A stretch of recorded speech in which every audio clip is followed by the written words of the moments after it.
April 19th, 1995, at 9 a.m. Just outside the Alfred P. Murrah building in Oklahoma City, a Ryder truck pulled up to the drop zone of the building. The drop-off zone was right underneath the daycare center of the federal building. A man exited and walked away. At 9:02 a.m., the building was rocked with an explosion loud enough to be heard from 55 miles away. Almost half of the Alfred P. Murrah building was decimated. 680 people would be injured. 168 people, including children in the daycare center, would lose their lives. Before 9/11, this act of terrorism was the worst on American soil. But it wasn't done by fundamentalists from another land. This was a domestic terrorist, one by the name of Timothy McVeigh, helped by Terry Nichols and others in a plot to get back at the government for his own extremist ideals. This is going to be different from my normal case studies. This is too big to make one video on, so I broke it up into 3. The first video is what led to this, what McVeigh's motivations were. The second will be the bombing itself.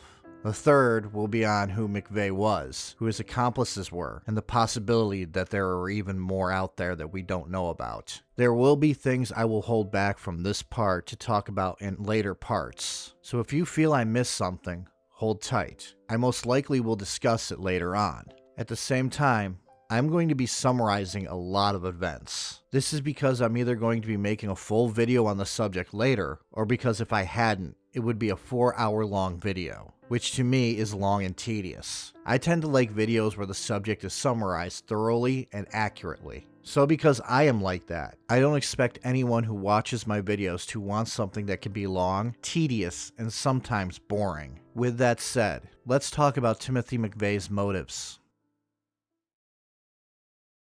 A massive car bomb exploded outside of a large federal building in downtown Oklahoma City, shattering that building, killing children, killing federal employees, military men, and civilians.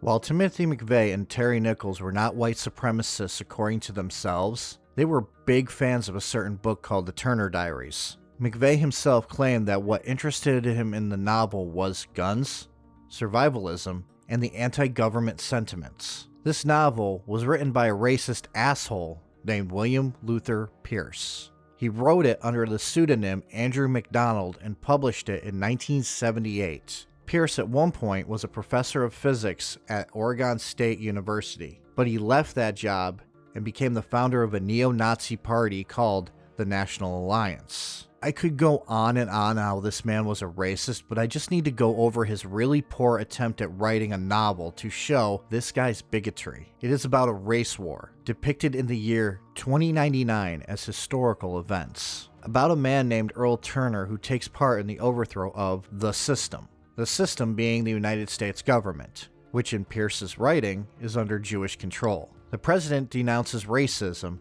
and in this novel, that is seen as bad, which it isn't, but in Pierce's worldview, it is. Events in this book include white people being beaten and killed, which leads to the Order, framed as the heroes of the story, to rise up. There are ethnic cleansings in this book, and anyone who isn't white gets killed. Lynching of Jews is depicted. And it all pretty much is framed as heroic when in reality it is the dumbest shit you possibly could read. A little side note, there are better books out there in dealing with railing against the systems, guns, guerrilla tactics without the bigotry. Not saying these books are good, I'm just saying the fact that the Turner Diaries really is just white supremacist propaganda, and McVeigh really adored this book. The Turner Diaries also frames white supremacists as the underdogs and victims of discrimination, which again is entirely fucking dumb. So the reason why people believe that this novel was a bigger influence on McVeigh than he let on, is because in the novel it depicts the bombing of an FBI building.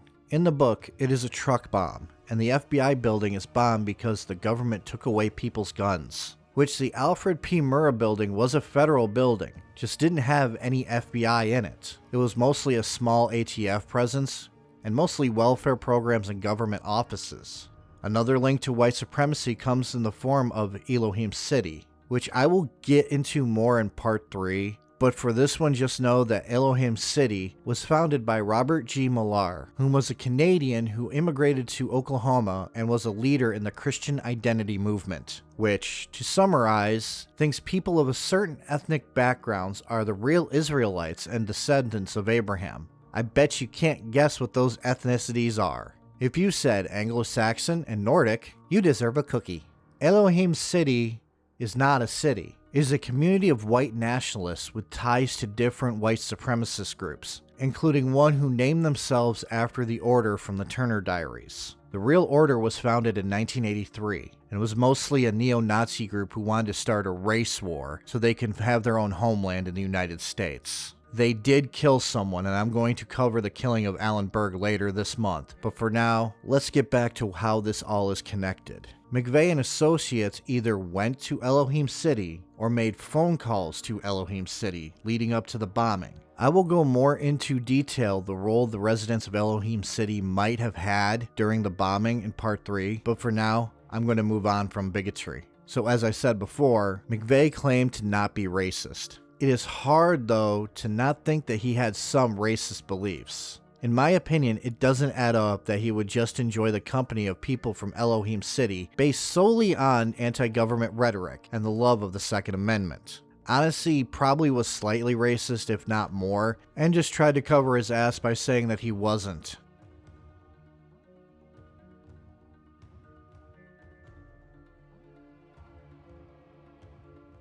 The Turner Diaries is going to creep up into this section as well, because the whole motif of a group of rebels going against the government was the whole reason McVeigh adored the book. Like I said, he really didn't care for the racist nature in his own words. He loved the anti-government sentiments of the book. And the book technically was written to teach even the dumbest person how to create a small militia. What didn't help was the early 90s introduced two key things that McVeigh was strongly against. McVeigh was a gun nut. He really loved his guns. Pretty sure he joined the army just to shoot guns. Yes, he was in the army. Operation Desert Storm to be exact, which I will get into in part 3. But anyways, in the early 90s, the Brady Bill and the Federal Assault Weapons Ban were passed by President Clinton. Brady Bill pretty much is still in effect for the most part. A 5-day waiting period when purchasing of handguns, background checks, and stuff like that. Assault weapons ban, though, is pretty much gone by now. It banned assault rifles for about 10 years and was never renewed. It is pretty much self-explanatory, no need to go into more detail, but let's just say that McVeigh thought that the repeal of the Second Amendment was coming. Can you repeal the Second Amendment?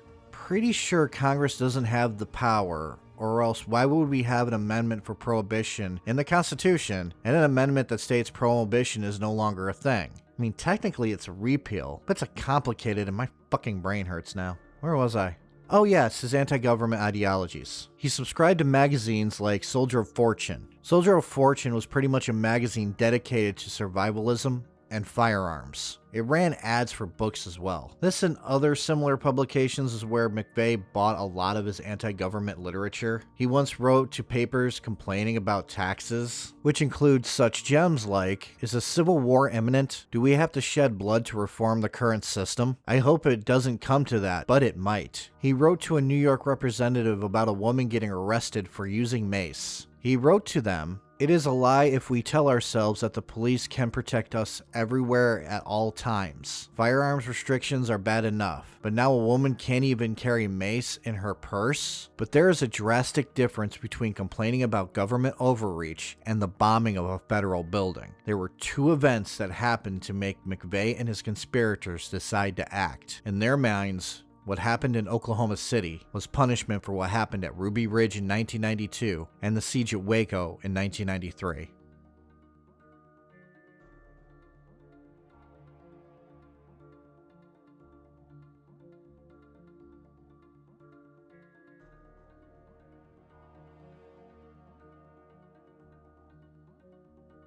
this is going to be slightly hard. I'm going to attempt to summarize what happened at Ruby Ridge, then Waco. If I leave something out or mess something up, please let me know in the comments. I look to grow, and if I do get something wrong or if I forget something, I want to know. But there is a lot in these two events I'm going to have to leave out, but I'm going to attempt to keep the facts of both. Ruby Ridge was a week-long standoff that happened from August 21st to August 31st of 1992 near Naples, Idaho.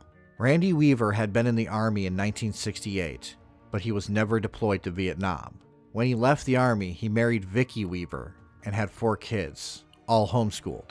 Vicki was big on the Christian identity movement, which also led to them attending meetings of the Aryan nations and other white supremacist groups. This put them on the radar of the ATF because he was altering weapons for white supremacist groups. In 1986, Weaver sold 2 sawed-off shotguns to an ATF informant. The ATF tried to pressure him into becoming an informant because they wanted to know what the Aryan nations was up to. He flat out refused, so they had him charged with altering of firearms. Well, technically, it was for making and possessing, but not for selling illegal weapons. They ended up arresting him in 1991 by posing as people broken down on the side of the road. Long story short, he got bail and ended up missing a court date because of errors. He was supposed to go to court on February 20th, but was told a different date. Weaver's case was passed on to the U.S. Marshals Service and he was labeled a fugitive. This all led up to August 21st when marshals surrounded the Weaver cabin and property in an attempt to arrest him, which led to a standoff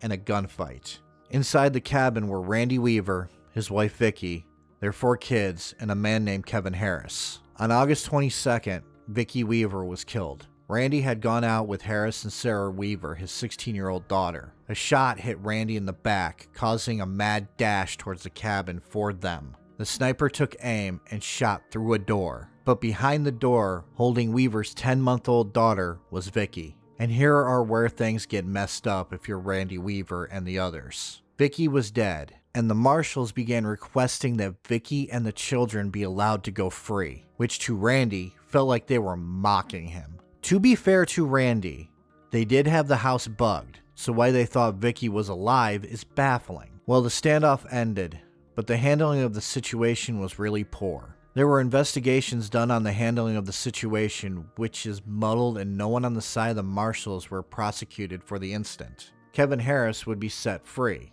Randy Weaver served 18 months in prison. To McVeigh, this incident was just an example of the government attempting to take guns away from people. He didn't give a shit about the people who died. To him, it was a Second Amendment issue.